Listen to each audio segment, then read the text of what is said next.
Mommy and Daddy and Bedtime Stories.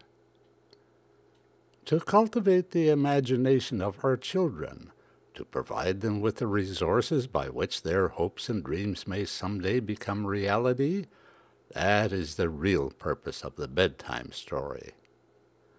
As the little ones lie snuggled safely in their beds while Mommy or Daddy tuck them in and tell them a story to fall asleep with, the magical door to the world of dreams opens to the boundless wonder of the imagination. Well, that's the theory anyway. But in the real world, there can be a number of variations on this theme that call for decisive action. Maybe Mommy had a tough day. For starters, she hadn't discovered the bubble gum in Melissa's pants pocket until after the clothes came out of the dryer. Now they were impossibly glued together. Not only that, but Whiskers the cat had somehow got locked in the closet that morning. Sometime about noon she had a hissy fit and tore down most of Mommy's clothes, plowed through the neat row of shoes, and even got up on the top shelf to knock down the hat boxes. That's the ruckus Mommy heard at the very moment she was keeping an eye on the milk scalding on the stove for a nutritious pudding she'd planned for dinner. The clatter scared the pants off her, and she bolted into the bedroom to see if they'd been bombed by terrorists. Whiskers was still at it, so she easily found the source of the noise. Opening the closet door, Mommy viewed the carnage, and Whiskers stomped out with that serves-you-right smirk on her face. Mommy groaned and started to pick up the mess. The milk! Oh, no! She raced back into the kitchen. Too late, she could do no more than watch the white bubbly stuff roll over the edge of the pot, right onto the hot element. Melissa was lying under the kitchen table, demurely stroking a purring Whiskers. Well, that's about how her day was going so far. The afternoon didn't improve much either. About 6:30, Daddy finally showed up from work. "Hi, honey, I'm home." He slammed the door. "How was your day?" Mommy asked, the standard question, as though she actually cared. "Don't ask." "Yours?" "Don't ask." You see what I mean. No matter how solemn our resolve to raise the children in a most loving way and instill in them the magic and wonder of the world, it can be compromised from time to time. Still, we soldier on. A sullen, silent supper with no pudding, do the dishes, a bath for Melissa, a little bit of playtime, milk and cookies, and then bedtime. Phew! I'm not sleepy. Yes, you are. It's bedtime. I want to watch TV. Melissa, it's bedtime. Now come and say good night, and off you go. There's a good girl. Daddy's watching TV. I want to watch with Daddy. Daddy's all grown up. He's got to stay up until after you've gone to sleep. Can I have a drink of water? Nothing more to drink, Melissa. Mommy will tuck you into bed, and you will have beautiful dreams to tell me about tomorrow. They trundled off to Melissa's bed. Now close your eyes and wait for the Sandman to come and sprinkle dream dust on them. Good night, honey. Mommy and Daddy love you. At last, silence in the house and a return to sanity.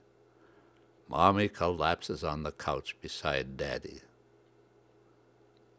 Mom, I can't sleep. Yes, you can. You're not trying.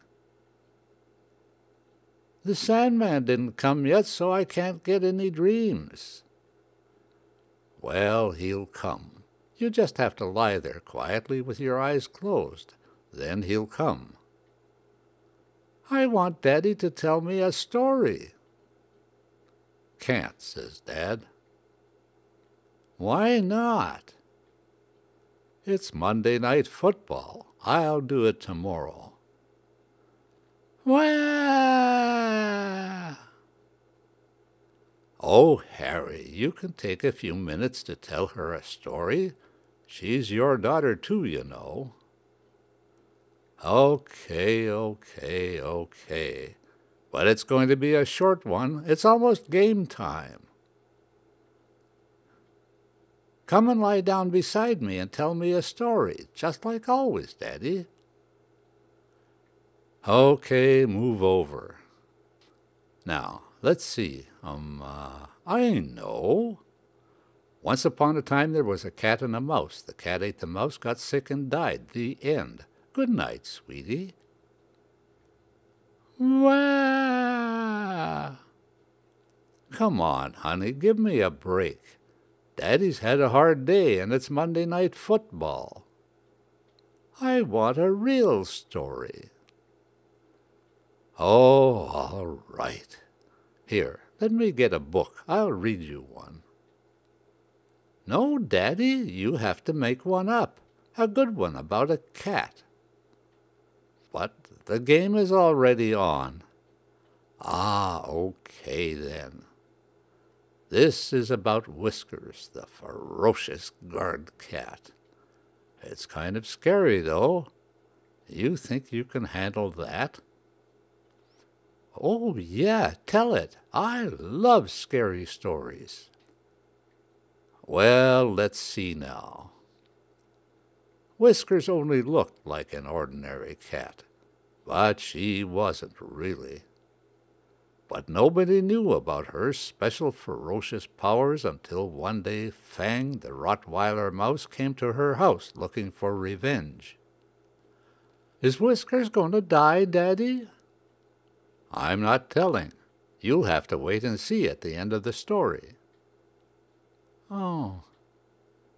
Fang had heard that Whiskers ate his brother Frank, so he came to get revenge. What kind of a name is Frank for a mouse? Do you want to hear the story or not? I can always go watch Monday Night Football, you know.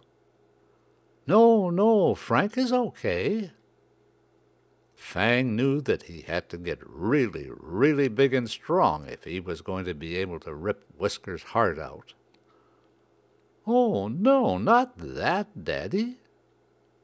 So he enrolled in giant school and hired a personal trainer. He had to practice puffing himself up so that he would grow bigger. He even exercised his teeth. After a while, Fang got so that he could puff himself up to the size of a Rottweiler any time he wanted. His teeth grew so long they were like cavalry swords.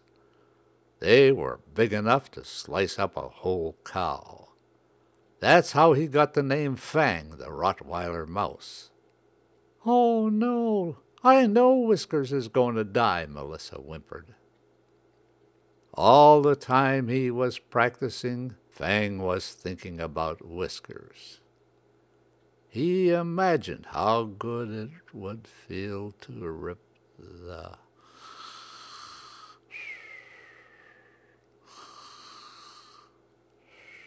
Daddy, wake up! You're falling asleep.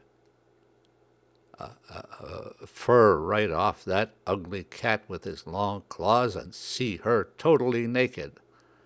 Then he'd rip her eyes out so they hung down to the ground for Whiskers to trip over. Daddy, poor Whiskers. Don't let Fang hurt my cat.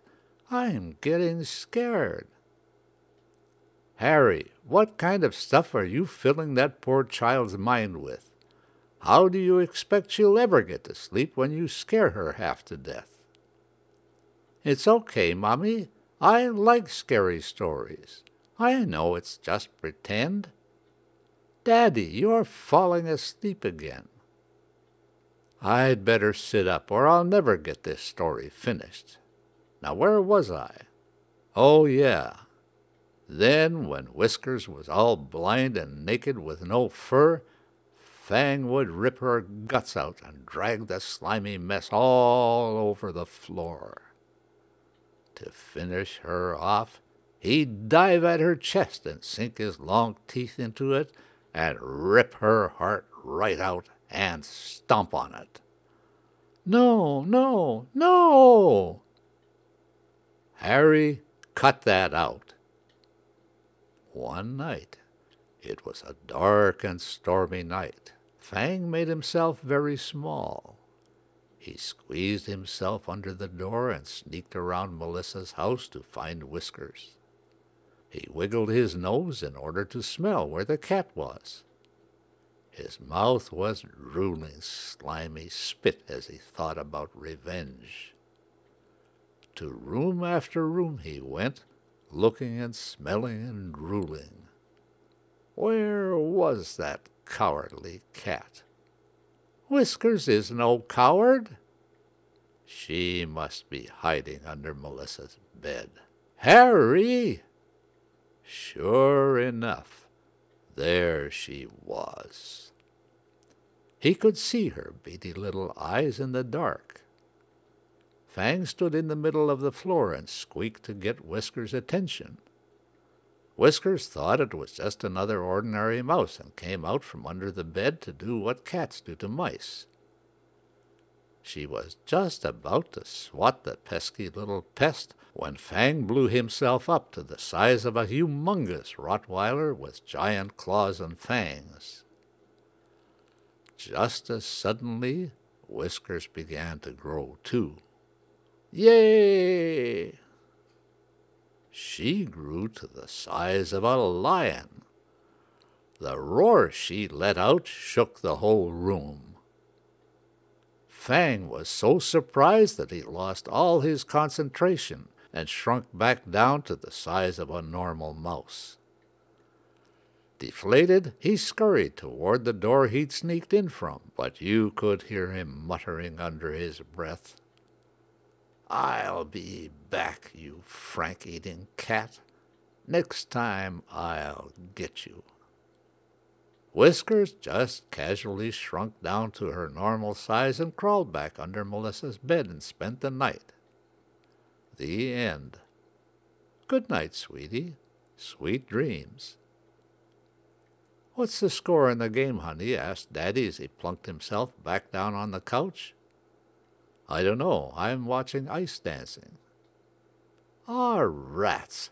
Another Monday shot to. Mommy, I can't sleep. I'm wide awake." "Now see what you've done, Harry. Melissa, if you don't close your eyes and go to sleep this instant, I'll tell the Sandman to come and throw a whole bag of sand right in your face. Then you'll have nothing but nightmares."